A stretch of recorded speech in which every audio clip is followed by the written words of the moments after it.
What's up, everyone? Welcome back to another episode of Interviewing the Affluent. My name is Kwame Barbour, and I am the CEO and founder of Affluential Clothing. We are a mission-based streetwear brand that promotes the idea that wealth is a matter of inspiration. While there are many different ways to describe affluence, one may believe that it all ties back to wealth and how we express our wealthiness. Affluential Clothing, however, will like to redefine affluence and showcase affluence as a mindset rather than a lifestyle. Through these interviews, we hope to expand the word's perspective on what the word wealth means. With that being said, I'm honored to be joined today by Ms. Karen Donoghue, our Vice President for Student Life here at the university. Hi, everyone. I'm so happy to be here. Thanks for having me. Thank you for joining us. For those who don't know who you are, can you just tell us a little bit about yourself and how you would best describe your role? All right. Well, so I grew up in Brockton, Massachusetts, and that's where most of my family still lives. And during my college search, I looked at probably like 5 or 6 schools all throughout New England, and I fell in love with Fairfield, probably like many of our students do. By just coming onto campus, it kind of felt like a place I wanted to be. So I ended up coming here for undergrad, left for a couple of years, and then had the opportunity to apply for a job here after grad school and after I worked in Pennsylvania for a little bit, and I did, and I came back here. It's funny, I never thought I would work here when I was here, but here I am now. And my husband, who at the time was not my husband, obviously also worked here at Fairfield. He has since left, so we ended up making kind of Connecticut our home. And so we both worked here, and then we got married, and now we have 2 beautiful girls. And that's sort of where I am. And in my job here, gosh, that was kind of the question you asked. I've served in many roles here. I started in residence life, and then I moved up, I guess, per se, literally in floors. Like I moved up to the 4th floor, and I started out as the dean of students, and now I'm the vice president of student life. And I've been here now, 17 years. So for someone who wasn't sure they were going to work here in the first place, I've been here for a really long time. Being here for so long, what would you say is your favorite part of the role? Every day is different because you work with college students. So some days are really challenging. Some days are just a little bit challenging, but they're never the same. And I love that. I love how students are unpredictable and we as humans are unpredictable. And you just kind of get to embrace that every single day and hope you do a little good when you go home. Got you. Talking about not knowing what to expect every day, there is one thing that's consistent within ourselves, and that's the values that we live by. Mm-hmm. If there's one value that you say you live by, what would that be? One value. I not to get too sappy around Valentine's Day, that being tomorrow, and I guess this is Galentine's Day where I celebrate the women in my life as well. I think it's like to love people in front of you. I mean, I value the love that we see in other people and the love that people express back to us. And I don't use that term loosely, right? Or in the way that many people look at love, like in a very poetic way, but it's genuine appreciation and valuing the person in front of you and caring for who they are and truly loving them and hopefully reciprocal at some point. I love that answer. That's not something that people usually say. It's always something like respect or honesty or things like that. So, just loving everything in front of you is definitely something to think about. How would you say that you measure success? Oh, that is a tough question. I look at the opposite by not failing every day, I guess. Success to me is it's important. I want to say that I do value doing a good job and feeling that that what I set out to do was accomplished and that I made a difference. I mean, of course, that we all want to make a difference. And I think so. I look at success as making a difference, making an impact, influencing, in my line of work, a behavior, right? Or influencing someone to do something more positive or do something for their community. That's success. But truly a lot of my success now is as a parent and as a partner, and having children has really put a lot of my life in perspective and what success is. And success too is impacting these two little people in front of me and raising them to be independent, to be kind, to be loving, and to be good people. And that to me, I think, will be the ultimate success, is how I've influenced the two people, right. that I've brought into this world, and to do better, and to live a full life. Looking at success through the lens of your children, is your work ever done? Oh, goodness. No, right? I don't think so. I think there's always ways we can improve. And goodness, I think my most amount of failures I've had is as a parent too in life, right? Because like we're only human, and, I get frustrated, I get annoyed, I get angry All at natural feelings. right, at these moments of my children's life, and they're young, right? Small kids, small problems, right? So big kids, big problems. So I can only imagine how I'm going to continue to measure success in their lives, right? And how they develop and grow.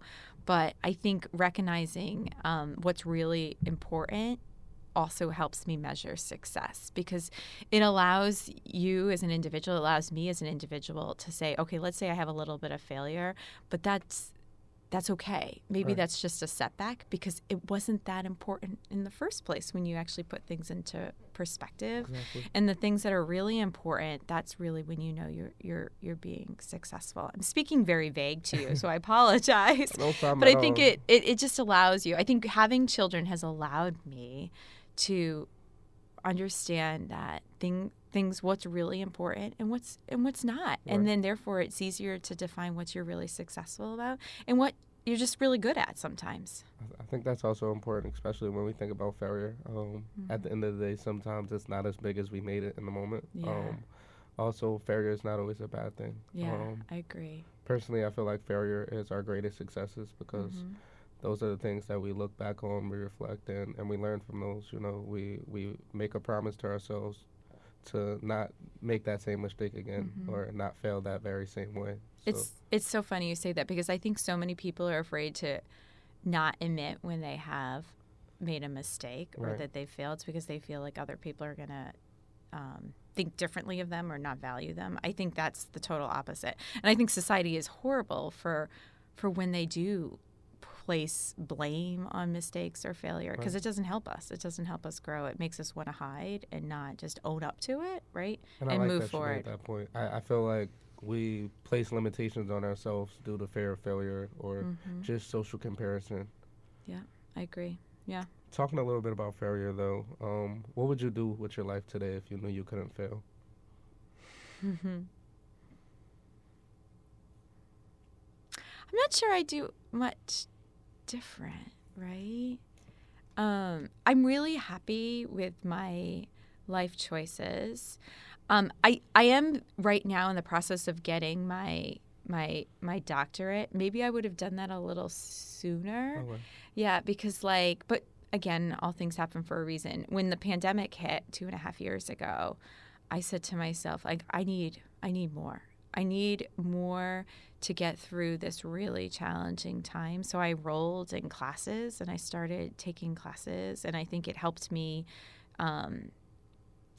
separate from the realities of being stuck in a home and you couldn't see family, and you could only see your immediate family to keep them safe, right? Maybe I would have done that a little sooner, just so I could kind of progress a little further, maybe in my profession. But I'm still really happy, again, defining myself as a wife and a mother, and then an employee at this stage of my life. Congratulations on going for the doctorate. Oh, thank you. I know. It's been I'm really proud of myself, actually. It's like one of those moments. I'm calling it like hashtag for the robe because you know how you get like that new outfit at Yeah. the end? Like it's all about the clothing. You know that as your own designer. So yeah, thank you. I hope to be done soon and just like really feel proud of doing it on my own at this stage. Are you which is done great. after that one? I don't know. Maybe not. Who knows, right? Knowing that failure is a possibility, how do you stay inspired and motivated every day? Um, I mean, it goes back to like the people. I have I already talked to you about my kids. They're motivating my husband, my friends. But let's talk about like the people you surround yourself at work. So you spend so much time with people you work with, right? One could argue it's almost equal amount of time, right? Because I'm sleeping I half think the it's time. more. I could be, right? I have probably the best bunch of colleagues that I work with ever, right? And they embrace my humility that I have when I have failure. I embrace their humility when they fail. When appropriate, we laugh about it, right? We don't take ourselves too seriously. We acknowledge we have mistakes and then we move forward together. I have never, ever in this position or this role or this community felt alone or isolated. And thank goodness, because I think that's what makes us stronger. And it makes my job worthwhile, like knowing that people are not here just to succeed with you, but they're here to walk you through failures. And that has made all of the difference. Got you. Throughout this interview, I've heard a lot of selflessness. But I'd like to ask, what would you like to be remembered for? Oh, gosh. I don't know. It's kind of like a nickname. You know how it's like given? You can't necessarily. You can't really do it. I mean, let's go back to the first thing I said. I hope people look at me as someone who cared deeply for them and loved them for who they were, whether it's a student or a staff or faculty member. And that I had a sense of humor, that I didn't take myself too seriously. I didn't take the job too seriously. I knew what was important and what was not important and kind of progressed it forward.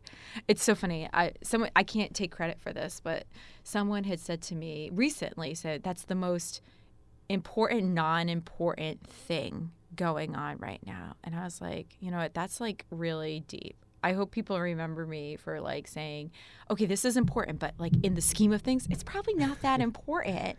But we're going to treat it like, you know, professionally, but let's just remember what's most important here.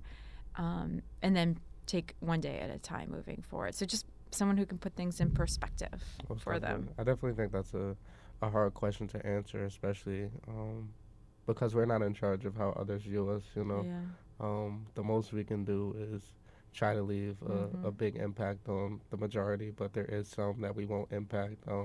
There is some that will be bothered by our actions or not necessarily a fan of the way that we've done things, but we can't change it. So Yeah, I agree. And it would be stupid for me to think like, I mean, I don't like everyone and they're Right. probably not going to like me. We're supposed to love them, but we don't have to like them. Isn't what the Exactly. Bible teaches us? With that being said, how do you think you can increase your value? You already talked about going back to school, just continuing to set an example not only at home but in the workplace as well. Yeah, I mean, you definitely just summarized it for me as well. And like the other thing that I think I can do to not increase in my value, especially as I talk to you about my kids and the people I work with, I can try, but I can't do it for people, right? You can't do it for them. So like that's like really hard for me as a mother. It's like I want to do things for them. You want to make it perfect. You want to make it right, but you can't, right? So I can try to teach them all I want, but at some point, as we've already talked about failure, they're going to have to go out on their own and fail. And I think that's the same with everyone. So it's just this acceptance, like acknowledging that like I can work on myself, but you can't change other people. You can try to influence them, but you can't do it for them. And I think that's a really important thing to remember is like when you have an impact, the biggest impact is working on yourself to hopefully influence change in other people. Makes sense. I definitely like that answer. Just as a follow up to that, I'm curious. You say that you can't do it all. Hmm. Some people have to make decisions for themselves. They have to learn on their own. So when do you know that you've done enough, or that it's time to step back? When can you walk away? Yeah. Yeah, that's a great question. When do you walk away? When you recognize that you can't contribute anymore, like, when you see that you've done as much as you can for this problem, you've shared all your ideas. It might not be changing, right? Oh. Things might not be getting better, so you have to bring in other people.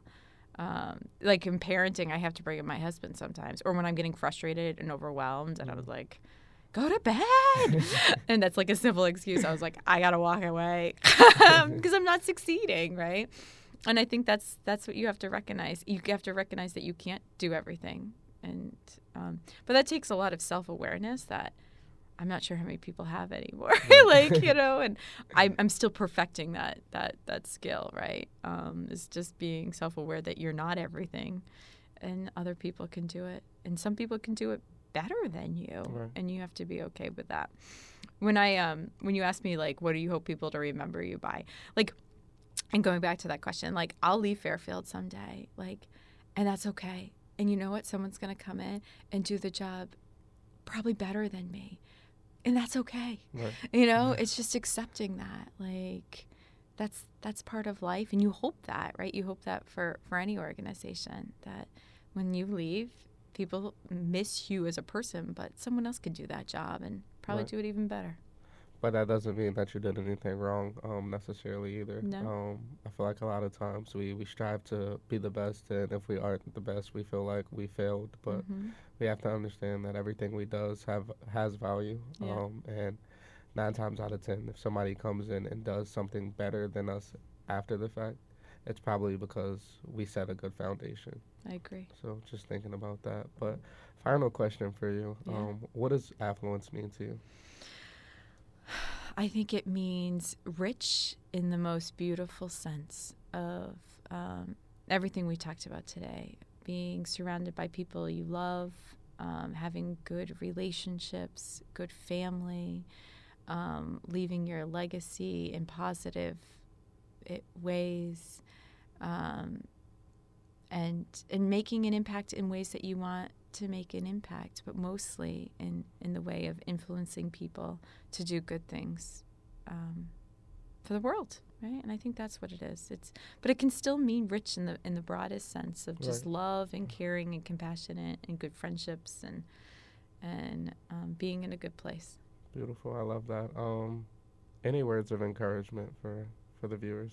Yeah, I mean, uh, we'll go back to Valentine's Day being tomorrow. I think it's important to know that our viewers are loved, right? Your viewers are loved, and they're loved in so many different capacities. And it's not that romantic love; it's that sense that they have good purpose, they are valued, they impact and influence themselves, and they impact and influence others every day of their life. And they should never lose sight of that someone loves them and loves who they are, inside more than out.